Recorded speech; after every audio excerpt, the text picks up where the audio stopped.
पड़ोसी देशों में प्रताड़ित हिंदू, सिख, बौद्ध, जैन अल्पसंख्यकों का मसला भारत में काफी लंबे समय से उठता रहा। अच्छा, ये जो अल्पसंख्यक शरणार्थी प्रताड़ित होकर भारत आ जाते थे, इनको भारत में नागरिकता लेने के लिए लंबे वक्त तक इंतजार करना पड़ता था। इतना ही नहीं, इस दौरान इन्हें भारत में किसी तरीके की कोई सुविधाएं भी नहीं मिलती थी। इसी को दूर करने के लिए मोदी सरकार CAA कानून लेकर आई। इस कानून के तहत भारत में रह रहे इन देशों के शरणार्थियों को भारतीय नागरिकता पाने की राह आसान हो गई। हालांकि इसे लेकर नियम अभी तक सरकार ने नहीं बनाए। 2019 में CAA कानून के संसद में पारित होने से लेकर अब तक सरकार को संसद में विपक्ष का और सड़कों पर मुस्लिम समुदाय का विरोध झेलना पड़ा। विरोध करने वालों का कहना है कि यह कानून संविधान के अनुच्छेद 14 का उल्लंघन है, जो समानता के अधिकार की बात करता है। इस कानून को लेकर सरकार और विरोधी खेमा अभी भी अपने अपने स्टैंड पर अड़े हुए हैं। CAA के बारे में अफवाहें फैला रही है कि CAA जमीन पर लागू नहीं होगा। मैं आज कहकर जाता हूं, कोरोना की लहर समाप्त होते ही CAA को हम जमीन पर उतारेंगे और हमारे भाइयों को नागरिकता देंगे। सबसे बड़ी दिक्कत तो राजनीतिक दिक्कत है। जब आप इसके नियम बनाएंगे और वास्तव में इसको लागू करने की कोशिश करेंगे तो फिर से जगह जगह विरोध होगा।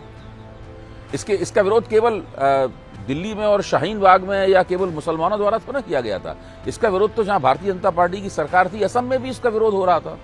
तो इसके विरोध के कई मुकाम थे।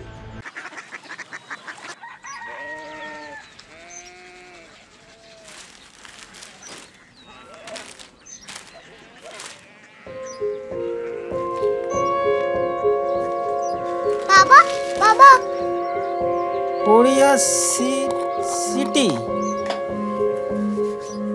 जानी ना?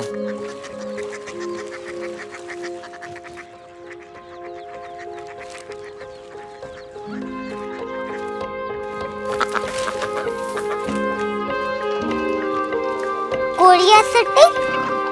हाँ।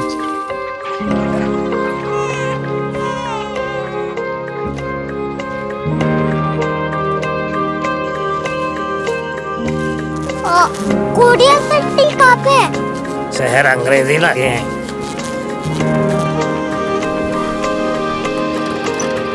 Korea city.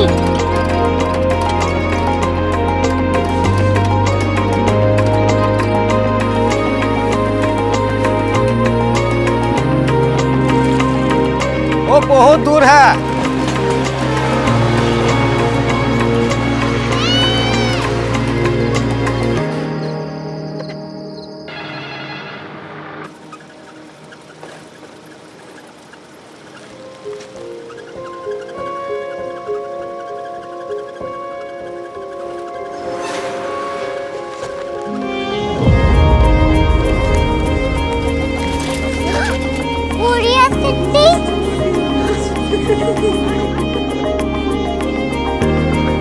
दुनिया को कुछ लोग बड़े होते हैं। कोरिया सिटी कहाँ है? प्रोफेसर साहब को पता होगा। हो, ये छोटा वाला ग्लोब लगता है और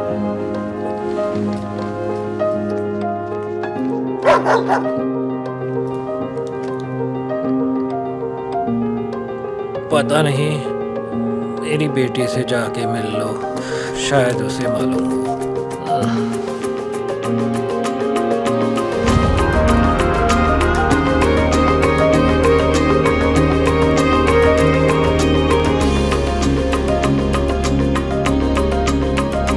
हाय,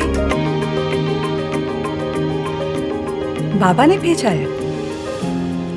come here. Korea city. Korea city नहीं, क्यूरियोसिटी। वो क्या? That's what brought you here? जो तुम्हें यहाँ तक ले आया। क्यूरियोसिटी।